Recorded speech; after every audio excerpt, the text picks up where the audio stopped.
অর্থনৈতিক অবস্থা ইতিমধ্যে দেউলিয়া জায়গায় চলে গেছে।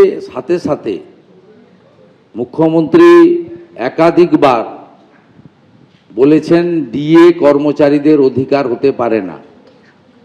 মুখ্যমন্ত্রী কর্মচারী, শিক্ষক এবং রাজ্য সরকারের নথিভুক্ত যারা আছেন এবং পেনশনার্স, এদের ডিএর দাবিকে কখনো কখনো বলেছেন বেশি ঘেউ ঘেউ করবেন না। এগুলো আপনারা শুনেছেন এবং দেখেছেন। আমাদের বলিষ্ঠ নেতা কেন্দ্রীয় গৃহমন্ত্রী ইতিমধ্যে রায়দিঘির পরিবর্তন সংকল্প সভা থেকে ঘোষণা করেছেন যে ভারতীয় জনতা পার্টি সরকার এলে বকেয়া ডিএ দেওয়া থেকে শুরু করে সপ্তম পে কমিশন কার্যকর করবে আগামীর বিজেপি সরকার। তাই মাত্র কয়েকটা দিন মমতা বন্দ্যোপাধ্যায় সরকারে আছে। 4 তারিখের পরে নতুন বিজেপি সরকার এসে কর্মচারীদের ডিএর অধিকার এবং বেতন কমিশনের স্বপ্ন বাস্তবায়িত করার কাজ করবে।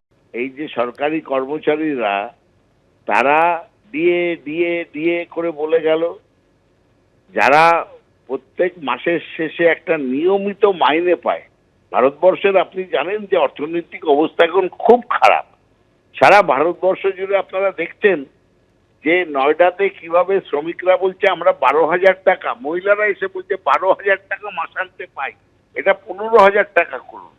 ব্যবস্থা করাতেও আবার আন্দোলন। এই সিপিএম পন্থী, বামপন্থী, বিজেপি পন্থীরা রাজ্যকে অশান্ত করার জন্য আবার আন্দোলন কিংবা তাদের অসহিষ্ণুতার কথা জানিয়ে দিচ্ছে। কিসের অসহিষ্ণুতা? কিসের তারা বলছে আমরা মানি না? তাদের সব চাই, সবকিছু চাই, রাজভোগও খাবো, মুরগিও খাবো, আর বাদবাকি লোক যেন অনাহারে থাকে।